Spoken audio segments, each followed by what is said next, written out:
आज का हमारा टॉपिक है IUPAC nomenclature of coordination compounds.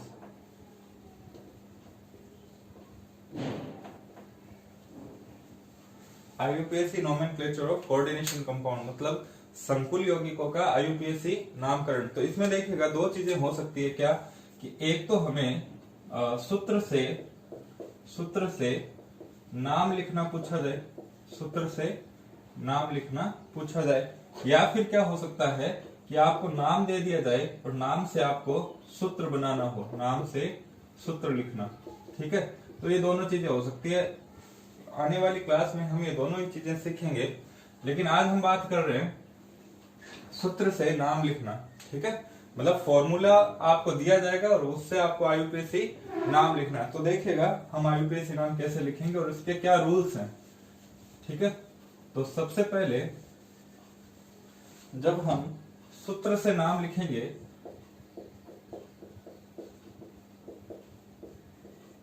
तो जिस कैटेगरी की हम बात कर रहे हैं वो कैटेगरी है सरल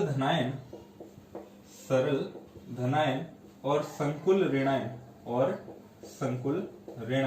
सबसे पहले हम इस कैटेगरी के लिए IUPAC नाम कैसे लिखे जाएंगे इसके बारे में बात करेंगे। ठीक है, तो सरल धनायन और संकुल ऋणायन। अब सरल धनायन कैसे होता है कि आपको सबसे पहले यहाँ पर कुछ लिखा हुआ मिलेगा, उसके बाद ब्रैकेट शुरू होगा। ठीक है, और ब्रैकेट में मेटल होगी और मेटल से क्या जुड़े होंगे, लिगेंड जुड़े हुए होंगे। ठीक है, तो इस तरह से कोई फॉर्मूला आपको मिलेगा। यहाँ पर ये जो स्पीसीज है वो क्या कहलाएगी, वो धनायन होगी। ठीक है, धनायन होगी, और चूंकि ये आयनित हो सकती है इसलिए हम इसको सरल धनायन कर रहे हैं। ब्रैकेट वाली स्पीसीज कभी भी आयोनाइज्ड नहीं होती, वो टूटती नहीं है, एक यूनिट के रूप में रहती है, इसलिए हम इसको संकुल कर रहे हैं। और यहाँ पर इस पर आपको क्या मिलेगा, नेगेटिव चार्ज मिलेगा, इसीलिए क्या हो जाएगा, संकुल ऋणायन हो जाएगा। तो सबसे पहले हम इस कैटेगरी के लिए बात करें। अब देखिएगा इसके लिए IUPAC रूल्स क्या हैं।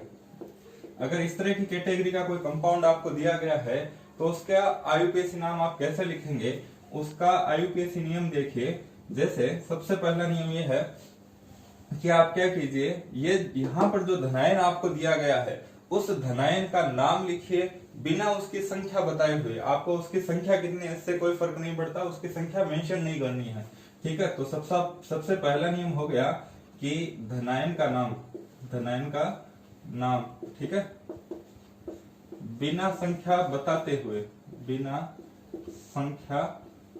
हुए, यानी आपको संख्या नहीं लिखनी है, बताते हुए। अब डाई है कि ट्राई है कि टेट्रा है ये आपको नहीं बताना है। ठीक है, दूसरा काम क्या करना, देखिए जब आप इस धनायन का नाम लिख देंगे तो अब हम ब्रैकेट में आ जाएंगे। अब ब्रैकेट में जब आ जाएंगे तो दो चीजें हैं यहाँ पर, एक तो मेटल है और लिगेंड्स है। तो क्या करेंगे, सबसे पहले ब्रैकेट में आने के बाद लिगेंडो का नाम लिखा जाएगा। ठीक है, तो देखिएगा लिगेंडो का नाम, और लिगेंडो का नाम जो है वो आपको उनकी संख्या बताते हुए लिखना है, उनकी संख्या बताते हुए या संख्या बताते हुए लिखना है। तो दूसरा नियम ये हो गया। अब तीसरा नियम क्या है, संख्या बताते हुए का मतलब कि अगर कोई लिगेंड जो है 2 है, उसकी संख्या 2 है तो हम लिख देंगे डाई। अगर उसकी संख्या 3 है तो ट्राई, या फिर 5 है तो पेंटा, और 6 है तो हेक्सा। इस तरह हो जाएगा। यदि किसी कंपाउंड में एक से ज्यादा लिगेंड है, 2 या 3 तरह के लिगेंड है, तो हम क्या करेंगे, तो ध्यान दीजिएगा कि लिगेंडो का नाम अंग्रेजी वर्णमाला के क्रम में लिखा जाता है, अंग्रेजी वर्णमाला के क्रम में लिखा जाता है, अंग्रेजी वर्णमाला के क्रम में लिखा जाता है। जिसका नाम पहले आएगा अल्फाबेट में उसी का नाम पहले लिखा जाएगा। जैसे आपके दो लिगेंड मान लीजिए कि एक तो है ब्रोमीडो और एक है क्लोरिडो। ठीक है, तो इन दोनों में से पहले नाम ब्रोमीडो का लिखा जाएगा क्योंकि इसकी स्पेलिंग बी से शुरू होती है। ठीक है, तो ये अंग्रेजी वर्णमाला के क्रम में लिखा जाता है। उसके बाद जब आप लिगेंडो के नाम लिख देंगे तब आपको धातु का नाम लिखना है ना, धातु का नाम लिखना है। और ना सिर्फ धातु का नाम बल्कि उस धातु के नाम में एक सफिक्स जोड़ देना है। क्या? एट। क्या सफिक्स जोड़ देना है? 8 धातु के नाम में 8 जोड़ना है। अब जब आप 8 जोड़ेंगे तो देखिएगा, जैसे मान लीजिए जिंक धातु है, जिंक धातु है तो वहां से नाम पड़ जाएगा जिंकेट। क्या नाम हो जाएगा? जिंकेट। अगर उसी तरह से फेरस धातु है तो नाम हो जाएगा फेरेट, फेरेट। अगर आपकी धातु कोबाल्ट है, कोबाल्ट है तो नाम हो जाएगा कोबाल्टेट, कोबाल्टेट। ठीक है। इसी तरह से अगर निकल धातु है, निकल धातु है तो नाम हो जाएगा निकलेट, निकलेट। और अगर प्लेटिनम धातु है तो नाम हो जाएगा प्लेटिनेट, प्लेटिनेट। ठीक है। तो ये नियम हो गया, धातु का नाम लिखा और उसमें 8 जोड़ देंगे। और 5वां नियम ये है कि ब्रैकेट में, ब्रैकेट में धातु का, धातु का ऑक्सीकरणांक भी, ऑक्सीकरणांक लिखेंगे और वो ब्रैकेट में लिखा जाएगा। ठीक है। तो यहां पर मैंने 5 नियम लिखे हैं। आप इन 5 नियम को एक बार फिर से पढ़ लीजिए, स्क्रीनशॉट लीजिए और देखिएगा। याद करने आपको ये नियम, लेकिन बहुत ज्यादा दिक्कत वाली बात नहीं है, बहुत आसान सा है। आप इस फॉर्मूले को देखिए। सबसे पहले आपको धनायन मिलेगा, उसका नाम लिख देंगे बिना संख्या बताते हुए। अब ब्रैकेट में चले जाइए। जब ब्रैकेट में आ जाएंगे तो लिगेंड मिलेंगे, लिगेंडों का नाम लिखना अंग्रेजी वर्णमाला के क्रम में और उनकी संख्या भी बतानी है। फिर इस मेटल का नाम लिखेंगे, मेटल के नाम में हम क्या जोड़ देंगे? 8 जोड़ देंगे और धातु की जो ऑक्सीकरण अवस्था है साथ में वो भी मेंशन कर देंगे। ठीक है। तो अब हम कुछ एग्जांपल्स लेंगे। जैसे देखिएगा,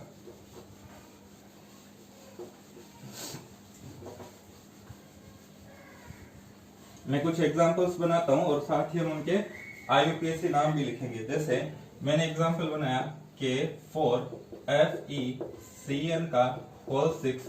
मैंने एग्जांपल बनाया Na3COCN का होल 6। मैंने एग्जांपल बनाया Cu2FeCN का होल 5 और NO, सॉरी NO नहीं, इसको मैं कर देता हूं Br।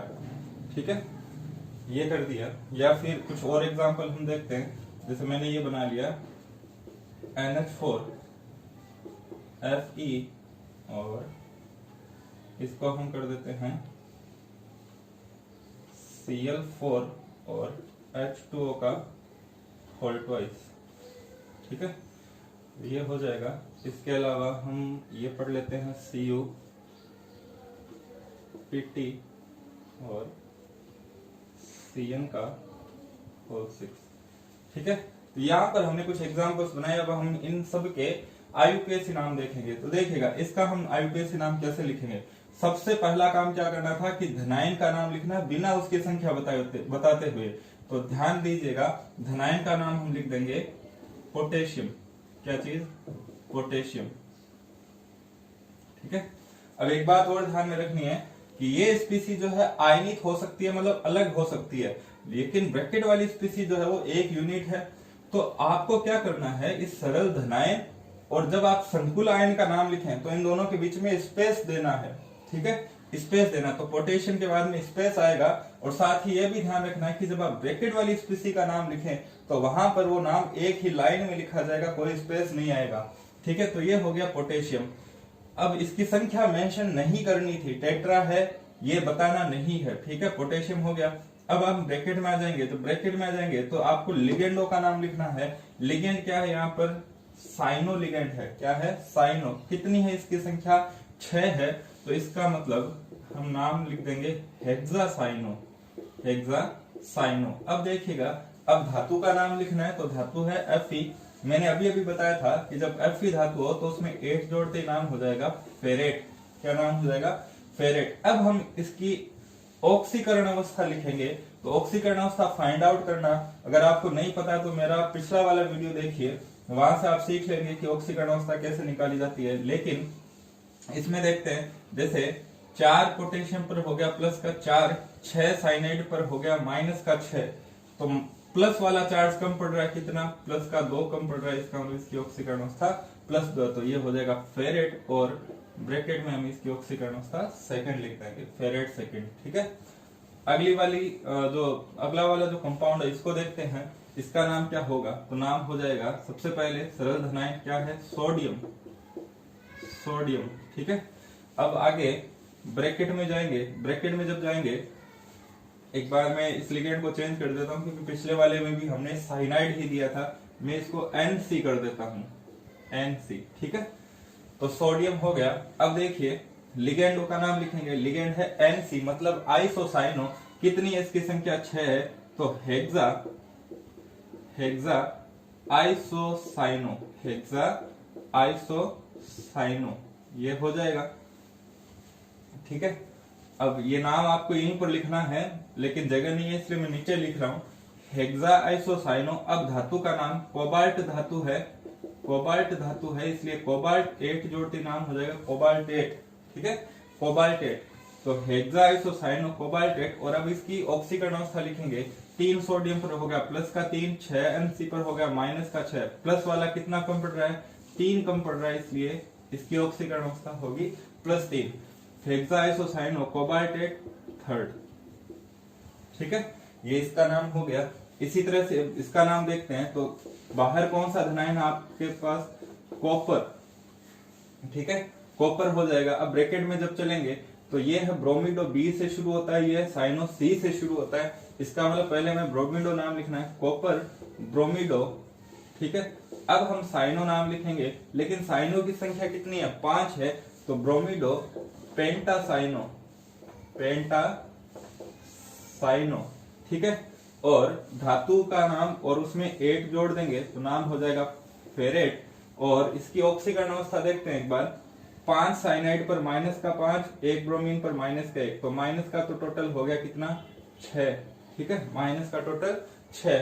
कॉपर पर होता है प्लस का 2, कॉपर पर कितना? प्लस का 2, लेकिन 2 कॉपर पर हो गया प्लस का 4। अब देखिए प्लस वाला कितना कम पड़ रहा है?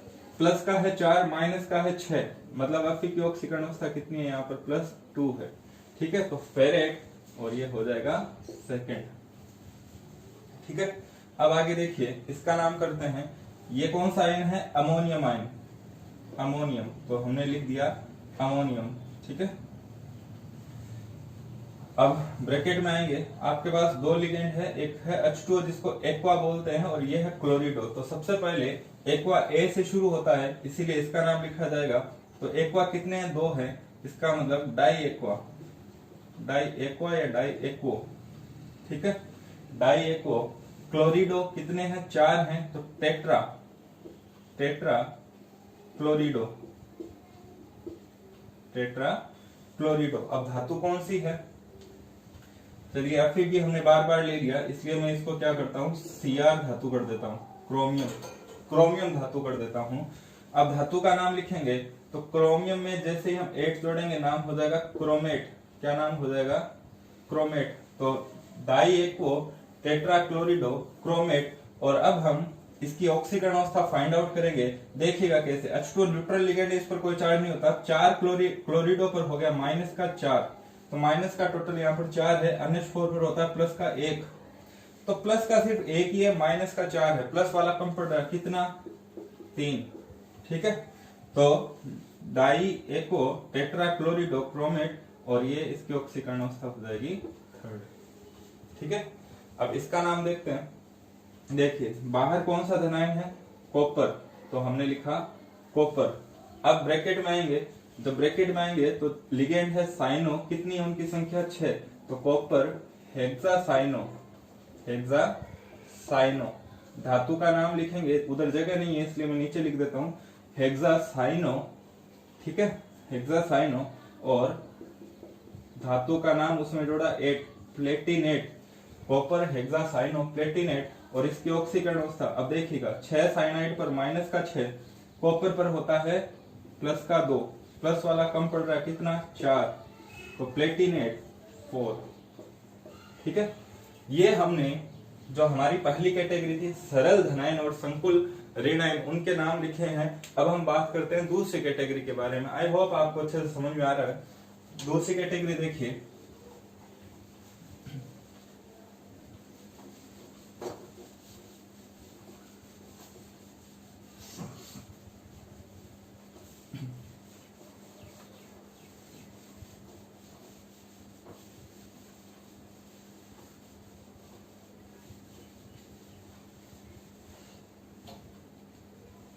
दूसरी कैटेगरी है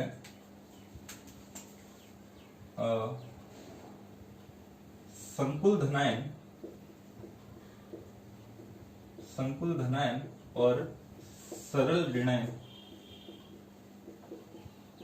संकुल धनायन और सरल ऋणायन, इसका क्या मतलब? इसका मतलब ये है संकुल यानी ब्रैकेट वाली स्पीसी, तो जो ब्रैकेट वाली स्पीसी होगी उस पर पॉजिटिव चार्ज मिलेगा, वो धनायन होगा, और बाहर की ओर जो आयन होगा जिसको हम सरल बोलते हैं, जो आयनित हो सकता है, वो कैसा होगा? ऋणायन होगा।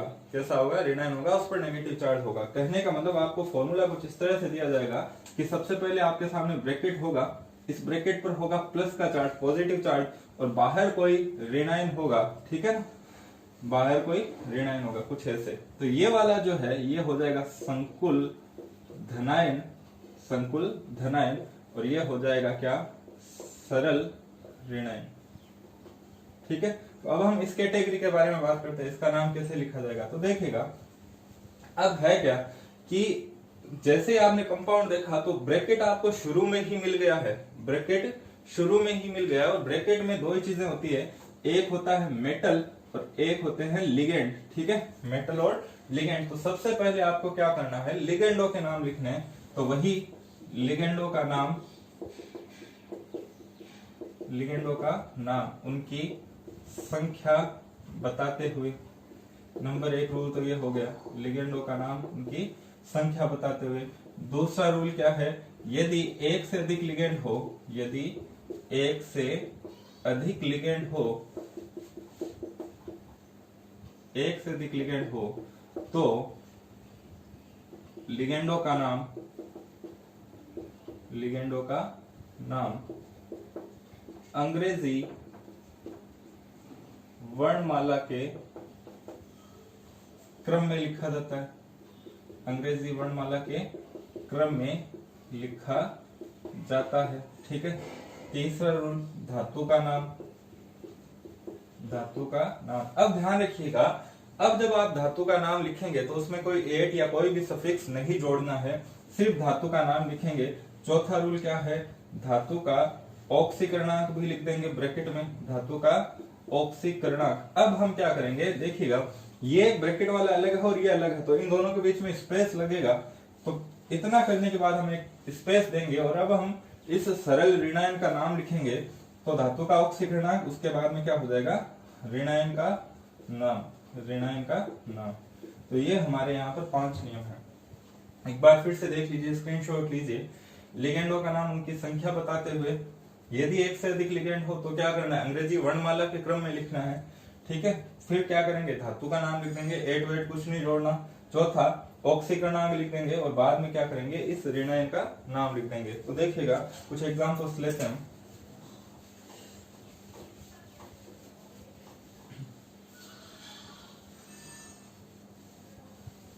जैसे हमने ये एग्जाम्पल बनाया CuNH3 का होल 4 और SO4। हमने ये एग्जाम्पल बनाया CuNH3 का होल 5 H2O, और यहाँ पर हमने कर दिया Cl3। हमने ये वाला एग्जाम्पल बनाया FeH2O का होल 5 NO2 और Br2। ठीक है, और एग्जाम्पल्स बनाते हैं हम। ये हमने कर दिया CO, इधर हमने कर दिया एथिलीन डाइएमीन का होल ट्वाइस और NH3 का होल ट्वाइस, और बाहर की ओर कर दिया,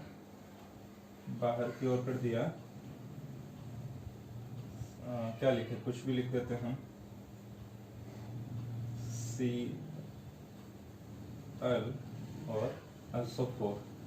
ठीक है, या इसको डायरेक्ट ऐसे ही कर देते हैं Cl3, इसको ऐसे कर देते हैं PT H2O का होल 4 और SO4। ठीक है, ये हमने कुछ एग्जाम्पल्स लिए हैं, और अब हम इनका IUPAC नोमेनक्लेचर करते हैं। देखिएगा, सबसे पहले मैंने बताया था कि जब ब्रैकेट है तो यहीं से शुरुआत करेंगे, और ब्रैकेट में दो चीजें होती है, मेटल और लिगेंड। तो पहले क्या करना है, लिगेंडो का नाम लिखना है, लिगेंडो का नाम लिखना है। अब लिगेंड देखिए कौन सा है, ये है लिगेंड एमिनो। संख्या कितनी है इसकी, 4। तो नाम हो जाएगा, देखिएगा नाम हो जाएगा 4 का मतलब टेट्रा, तो इसका नाम है टेट्रा एमिनो, टेट्रा एमिनो। हमने लिगेंडो का नाम लिख दिया है। अब हम क्या करेंगे, लिगेंडो का नाम लिख दिया है, अब हम क्या करेंगे, धातु का नाम लिखेंगे। धातु का नाम है कॉपर, कॉपर, तो टेट्रा एमिनो कॉपर, ठीक है। अब इसकी ऑक्सीकरण संख्या लिखनी है, तो ऑक्सीकरण संख्या कैसे लिखेंगे, फाइंड आउट कर लेते हैं एक बार। NH3 पर कोई चार्ज नहीं होता, न्यूट्रल है, यहाँ पर 0 चार्ज है। SO4 पर होता है -2, इसका मतलब इस कॉपर पर कितना चार्ज होगा, या इसकी ऑक्सीकरण अवस्था कितनी होगी, +2, ठीक है।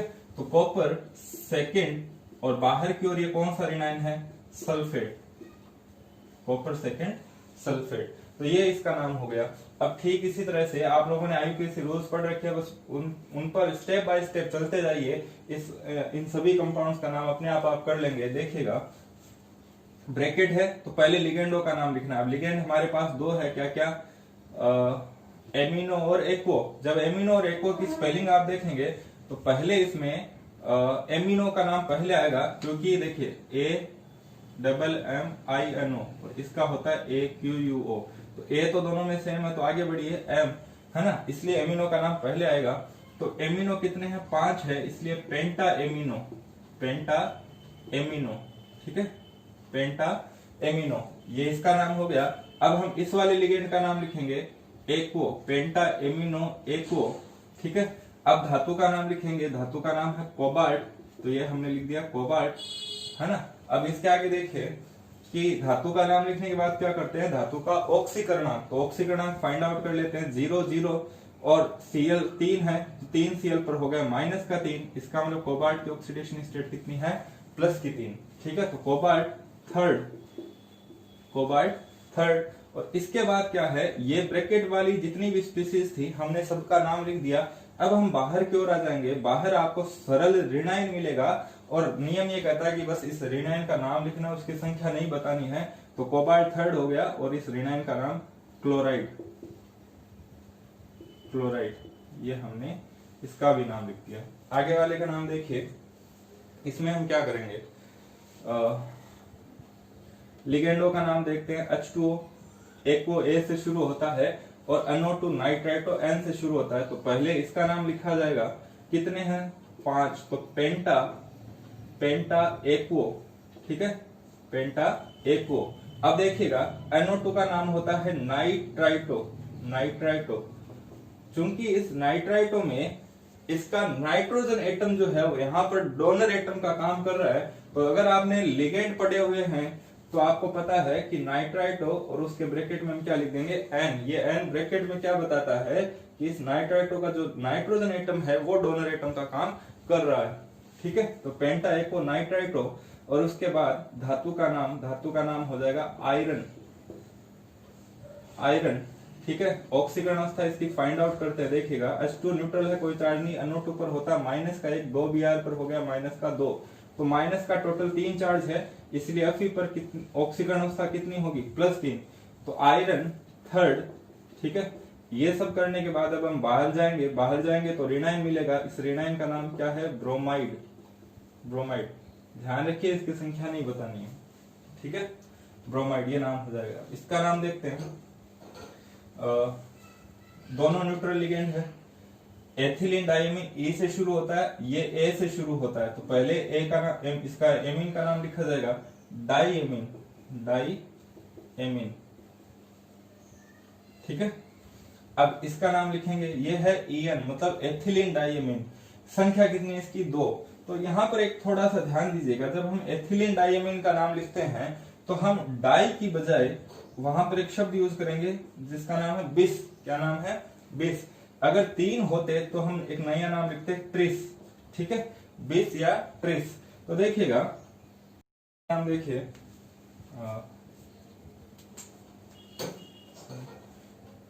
डाइएमीन,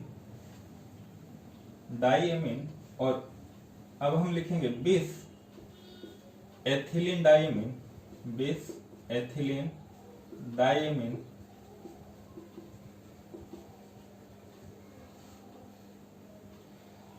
धातु का नाम कोबाल्ट, धातु का नाम कोबाल्ट, और इसकी जो ऑक्सीडेशन स्टेट है यहाँ पर ये देखिएगा, न्यूट्रल लिगेंड है 0, ये भी न्यूट्रल लिगेंड है 0। क्लोराइड पर होता है -1, 3 पर हो गया -3, इसका मतलब कोबाल्ट की ऑक्सीडेशन स्टेट कितनी है +3, तो कोबाल्ट थर्ड, ठीक है। और इस ऋणायन का नाम है क्लोराइड, तो कोबाल्ट थर्ड क्लोराइड। ठीक इसी तरह से हम इसका नाम लिखेंगे तो ब्रैकेट है, ब्रैकेट में दो चीजें होती है, मेटल और लिगेंड। सबसे पहले लिगेंड का नाम क्या है, एक्वो, कितने हैं 4, तो टेट्रा एक्वो, ठीक है। अब हम क्या करेंगे, धातु का नाम लिख देंगे, धातु है प्लेटिनम, तो प्लेटिनम।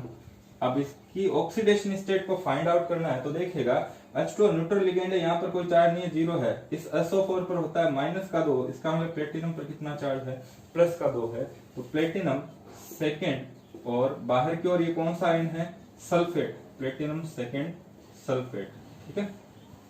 तो ये हमने इसका भी IUPAC नाम कर लिया। अब एक और आखिरी एग्जांपल देखते हैं जिसमें मैं आपको कुछ ज्यादा लिगेंड देने की कोशिश करूंगा, और है ना, आपको अच्छे से समझ में आ जाएगा।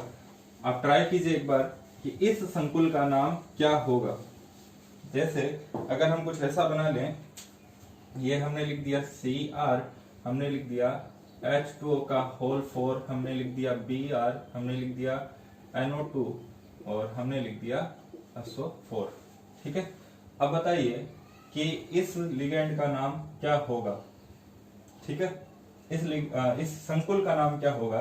तो देखिए सबसे पहला नियम क्या है, लिगेंडों का नाम लिखना है, लिगेंडों का नाम लिखना है, उनकी संख्या भी बतानी है, और अगर एक से ज्यादा लिगेंड हो तो उनको अंग्रेजी वर्णमाला के क्रम में, एक्वो ए से शुरू होता है, एक्वो, ठीक है, ये ब्रोमिडो बी से, और ये नाइट्राइटो एन से। तो पहले इसका नाम लिखा जाएगा, संख्या कितनी है 4, नाम हो जाएगा टेट्रा एक्वो, टेट्रा एक्वो। अगला वाला लिगेंड है ब्रोमिडो, टेट्रा एक्वो ब्रोमिडो, ठीक है। अब इस लिगेंड का नाम, तो इसका नाम होता है नाइट्राइटो, नाइट्राइटो, ठीक है। और नाइट्राइटो में क्या होता है कि ये नाइट्रोजन और ऑक्सीजन दोनों ही डोनर एटम का काम कर सकते हैं, लेकिन यहाँ पर नाइट्रोजन जुड़ा है, इसका मतलब नाइट्राइटो एन हो जाएगा।